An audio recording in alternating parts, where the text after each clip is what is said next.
Төрхөө төлөөлөгч араас нь Батцэрэг төлөөлөгч байгаа юм байна. Төрхөө төлөөлөгч асуулт асууя. Өдрийн төргийа бүгдд нь зүгээр яг бид нар бас нэг түүхэн ийм одоо иргэдийн урал байна л да. Яг ийм метроны төслийг сонсоод сууж байдаг. 2009 оноос ахуулаад хойш байсан бүх нийслэлийн засаг дарга нар энэ дээр толгоо уралдуулж иргэдийн урлын дарга нар бас энийг дэмжиж явуулах юмсан гэсэн ийм санаанууд байсан. Тэгээ энэ маань ерөөсөө дандаа бүгдөө санхүүтэй холбогдуулаад зогссон юм үйл ажиллагаанууд байгаа. Харин одоо бид бүхэн энийг сонсоод цааш нь дэмжиж засаг руу гаргаж өгөөд за энэ үйл ажиллагаа маань ингээ хэрэгжээд эхэлчих юм бол энд сууж байгаа иргэдийн урлын төлөөлөгч нар түүхэн гавьяа бас байгуулах гэдэг. Тэгэхээр хүн болгон энийг бас дэмжиж хүн болгон энэ дээр бас ухаанаа бас зарцуулж суугаасаа билээ гэж хувийн хувьд бол хүсэж байна. Энэ бол цаашлаад Монгол улсад бас шал ондоо одоо зүйлийг бий болгох тийм том төсөл байгаа. Жишээлбэл инженерийн байгууллагууд болон инженерийн одоо хийдэг байсан шугам шилжээнүүдээс ахуулаад жижигтгөө өөрчлөлтүүд орно. Маш их өөрчлөлтүүд орно. Бас мөн Монголд байж байгаа залуучууд маш их ажлын байртай болж хувирах ийм том төсөл байж байна. За би тэгээ энийг ингээд онцолж хэлээд 3 асуулт байгаа. Надад бол тэр тэгэхээр Монгол улс чинь өөрөө цагуурын байдал бол хэцүү. Зөвхөн 3 юм уу 4 сар бид бүхэн ажиллах болцоотой болж байна.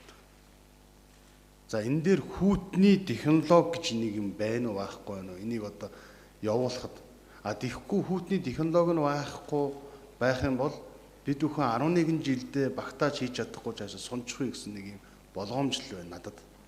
Хувийн.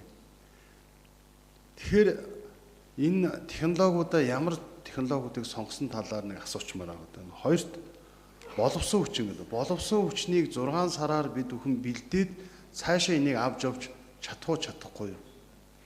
Активыг боловсрол эзэмшүүллээ. Практик дээр би энэ хүмүүсүүдийг бас ажилуулах хэрэгтэй шүү дээ. Хаана ажилуулах хэрэгтэй юм бэ? Бид бүхэн хамгийн гол юм орхидог байхгүй. Зөвхөн л мөнгө яриад, санхүү яриад, технологи яриад байдаг, боловсон хүчнээ ярьдаг, орхичдаг. Хамгийн том зүйл цаашид энэ бүгдийг авч явбал Монгол залуучууд авч явна. Тэгвэл энэ залуучуудыг бид бүхэн маш сайн мэрэгсэн төвшөнд нь боловсрол эзэмшүүлэх хэрэгтэй шүү. Энийг одоо тийм судалгаа шинжилгээ хийсэн зүйл байна уу? Гуравт нь гэхдээ давтцаж магадгүй бах. 2-3 төлөөлөгч нар асуусан байсан. Энэ дэлхий дээр зөндөө олон одоо ийм төслүүд хэрэгжиж байгаа метроны төслүүд.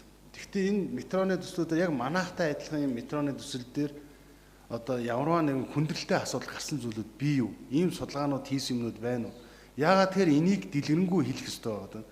Тэгжээж энэ ч одоо телевизээр одоо зөндөө олон хүмүүс үзэж байгаа. Мөн одоо энд байж байгаа иргэдийн урлын төлөөлөгч нар бид нар бас мэдээлэлтэй болж аваад дараагийн болцсошгүй юм дээр анхаарч бас юм уу явуулмаар байгаа гэсэн ийм 3 тодорхой асуулт байгаа. Энийг хариулж өгөөч. Тэгээ дараа нь саналаа хэлье. За мөх талаа. За араас нь зөвлөх багаас хариулж болно шүү. Нэмэлтээр мөх талаа.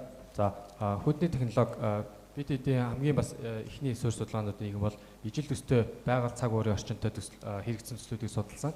Энэ дээр бол одоо Норвегийн Осло, Финландын Хельсинки, Японы Хоккайдо аралдах хэрэгжиж байгаа метроны төслүүд гэх мэтчлэн хамгийн сүүлд бол жишээ нь Өвөр Монголын Хөхөт хотод хэрэгжсэн төслүүд зэргийг бид харьцуулж бас судалж үзсэн.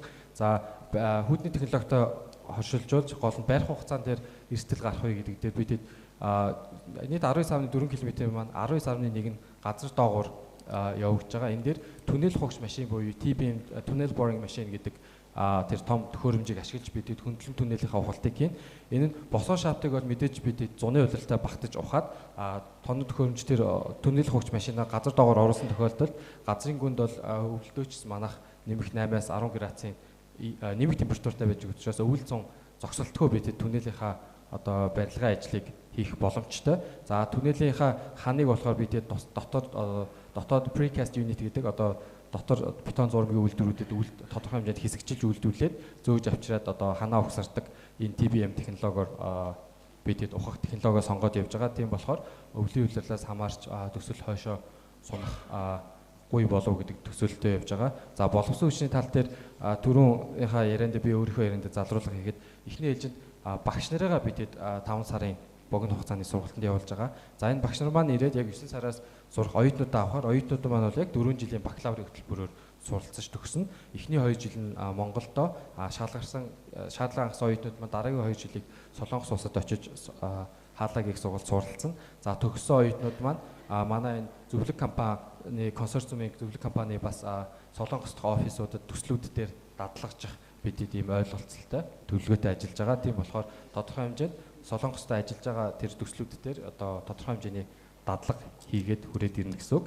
За эрсдлүүд мэдээж одоо олон улсын төслүүдийг харахад маш олон эрсдлүүд байдаг. За миний дараа бас манай зөвлөх баг маань энэ эрсдлүүд дээр мэдээж нэмж хариулт өгөх бах. За хамгийн эхлээд миний өөрийн ажиллаж исэн төсөл болон одоо бусад төслүүдийг харахад мэдээж төлөөлөгчний дурдсанчлан санхүүжилт гацах одоо улс төрийн тогтворгүй байдал үүсэх шийдвэрүүд одоо шийдвэр гаргасан шийдвэр өөрчлөх ч юм уу ийм эрсдлүүд мэдээж байдаг. Хоёр дахь том эрсдэл бол мэдээж газрын асуудал байдаг. Төслөө газар чөлөөлөлтийнхөө асуудлыг бүрэн шийдээгүй байж байгаа төслийнхөө барилга угсралтын ажлыг эхлүүлчихээр газар чөлөөлөлтөн дээр гацах үүнээс одоо 1-2 жилээр ч бүр Вьетнам төрөл хоцорсон бас тохиолдлууд байдаг. Бид энэ эрсдлийг бол хамгийн түрүүнд хараад одоо депогийн газар болон бусад одоо шаардлагатай жижиг газрынхаа газар чөлөөлөлтийн төлөвлөгөөнд 2025 оны төлөвлөгөөнд оруулаад засгийн газар бас тогтоол дэмжлэгээ аваад ингээд явж байгаа. EPC-гийнхаа барилга угсралтын ажил эхлэхээс өмнө бид хэд гэрчлэгээ шаардлагатай газраа авчих нь гэсэн тооцоотой ажиллаж байна. За яг одоо түнэлийн технологи дээр одоо бодит физикал ямар эрсдэл байдаг вэ гэхээр жишээ нь энэ түнэл хугч машин маань өөрөө одоо торхоо шиг гэх юм уу өөрөө шоргоо газар доогоор ухаад ингээд явдаг. Зөв тооцоололтой явж байгаа үед бол газрын газар дээр ямар нэг эрсдэл үүсдэггүй. Харин баг зэрэг тооцоо алдаад одоо төлөвлөснөөсөө арай их шороо авахд шинэ газрын газар дээрх барилгууд хотоох цөмрөл зам дээр цөмрөл үүсэх эсвэл хитрхи одоо баг шороо аваад өндөр даралтаар шахалтаар одоо түнэл хугч машин маань ажилласан үед газрын газар томбойх эргээд газрын газрын барилгуудад үүсэх эрсдэл үүсэх зэрэг эрсдлүүд байдаг. Гэхдээ бид энэ төслөө хөвчлэг тараасынхаа дагуу инх тайвны өргөнчлөлийн доогуур нийтийн одоо ногоон байгууламж болон авто замын доогуур явж байгаа учраас тодорхой хэмжээний томоохон хэмжээний барилгад шууд үзүүлэх эрсдэл бага болов гэж одоо харж байгаа. Тэгээд бас явцад ийм алдаа гаргахгүй тулд бид Солонгосын консорциум компанитайгаа төслийн хэрэгжилтийг явцад бүрэн дуустал ашиглалтанд ортол Солонгос туршлагатай инженеруудынхаа давхар чанарын барилгын хяналтыг бас хийл гэж ингэж явахаар төлөвлөж байна. За дэлхийн бас бусад улсын төслүүдийн эрсдлүүд дээр манай Солонгос багаас нэмж хариулт өгөх баха. За төслийн техник эдийн засгийн үндэслэл боловсруулж байгаа төслийн нэгжээс нэмэлт тодруулга өгье. Тодруулга 3 минут.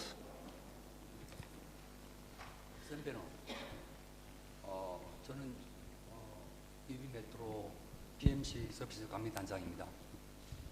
За сайн бацгаано. Би энэ зөвлөх үйлчлэгээ үзүүлж байгаа багийн захирал байна. 훌륭하신 의장님을 비롯한 시의회 여러분 의원님들 뵙게 돼서 영광입니다. За хуралдааныг даргалж байгаа та болон гишүүд та бүхэнд маш их баярлалаа. 제가 경험한 실패 사례 한 가지 말씀드리겠습니다. За тэгээд яг хуу тухайн ижил төстэй төслүүдийн амжилтгүй болсон бас тэр туршлагуудаас та бүхэнд танилцуулъя. 저는 남미, 남아메리카 페루 리마에서 36개 정거장을 가진 56억 달러짜리 프로젝트의 감리단장을 했습니다. За тэгээд Өмнөд Америкийн Перу улсын 49 өртөөтэй бас ийм төсөл дээр ажиллаж исэн. 그런데 그게 2015년에 제가 감리단장을 처음 시작하면서 시작했는데 공기가 5년이었습니다. 준공 공기가. За тэгээд энэхүү төслийн маань ерөнхийдөө төсөл бүртгэх нь бол 5.9 тэрбум долларын төсөл бүртгэхтэй төсөл байсан. Энэ нь болохоор төслийн хугацаа нь 그러면 5년. 5 жилийн хугацаатай байсан. 그런데 그렇다면 진직 준공해서 지금 전 구간이 개통됐어야 되는데 현재도 공정률이 50%가 조금 넘었습니다. 약 60% 정도밖에 안 됩니다. За тэгэхээр тухайн төсөл маань бол яг гүйцэтгэлийн хугацаанд төслийн хугацаанд 5 жил байсан хэдий ч одоо хүртэл ашиглалтанд ороогүй гүйцэтгэлийн хэмжээ нь бол 60% тавьж байна. 그 이유가 여러 가지가 있지만 그중에 가장 중요한 이유 중에 하나가 국가에서 그러니까 발주처에서 해줘야 될 용지 구매를 적게 제공해주지 못했습니다. 시공사에게. За тэгээд яг мэдээж тодорхой маш жижиг болон их бага ийм эрсдлүүд бас байгаа хэдий ч хамгийн гол шалтгаалсан нөхцөл гэх юм бол захиалагч буюу тухайн орноос газар чөлөөлтийн асуудлыг шийдэж өгөөгүй ийм асуудал бас болж исэн. 시공사가 스페인 회사였는데 용지 구매가 되지 않는 거에 대해서는 아주 정거장의 일부만, 아주 극히 일부만 그 용지 문제가 있는데도 불구하고 스페인 회사는 그 정거장에 대해서 일체 아주 작업 자체를 시작을 하지 않았습니다. За тэгээд ерөнхий гүйцэтгэгч нь бол Испани компани байсан. Тухайн өртөөний зөвхөн орц гарцыг шийдэх тухайн тэр жижигхэн газрыг л чөлөөлж өгөөгүйгээс шалтгаалаад гүйцэтгэгч маань ямар ч барилгын ажил хийх боломж үүсээгүй. 그래서 용지 문제는 저희가 미리미리 준비하고 대비해야 될 중요한 리스크 요소 중에 하나입니다.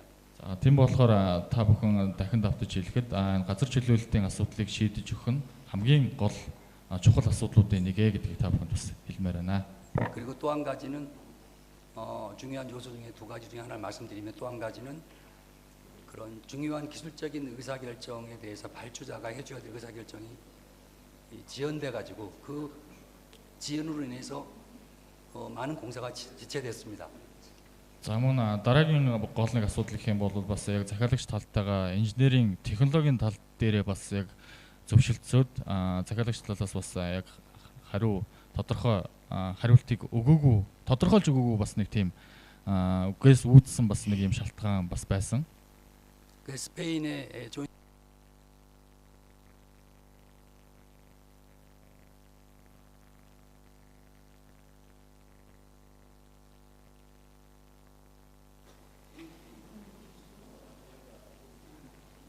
За, хос хоёр төлөөлөгч, нэмэлт тодруулга, хос хоёр төлөөлөгч.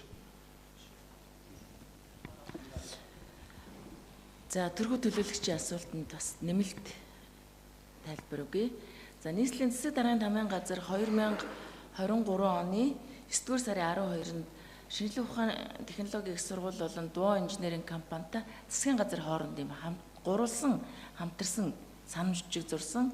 За, энэ хүрээнд манай шинжилгээ ухааны технологийн сургуульд 2000 гаруй багш ажилчид байдаг.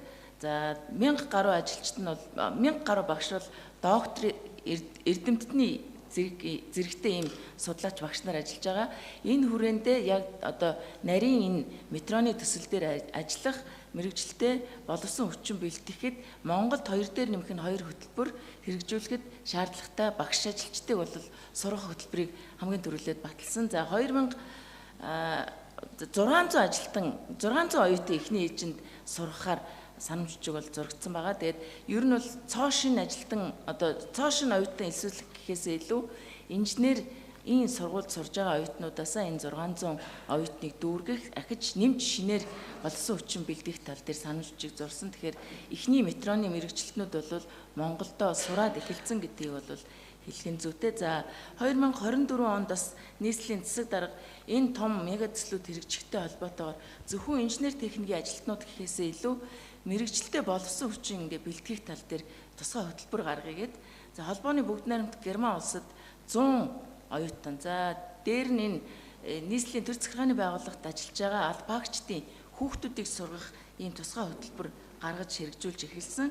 За энэ хөтөлбөрийн хүрээнд бол 100 оюутан холбооны бүгд найрамдах Герман улсад үн төлбөргүйгээр очиж одоо нарийн мэрэгжилтэй боловсон хүч мэрэгжилтэн болох энэ сургалтанд хамрагдахаар хэлний бэлтгэлтэй бол өнгөрсөн 6 сараас эхлээд явсан. Энэ хүрээнд за 100 хүүхэд бол одоо явах бэлтгэлээ бүрэн хангаад Германы талын B2 шалгалт өгөхөд ийм шаардлага хангацсан хүүхдүүд бол бэлтгэгдэж байгаа гэдгийг бас энд хэлье гэж. Батцорог төлөөлөгч асуулт асууя. Асуултанд хариулахдаа мөнгө талаа бас өөрийнхөө боловсрол ажлын дадлага туршлага талаас бас төгөлж бас мэдээлэл өгөхийг хүсье.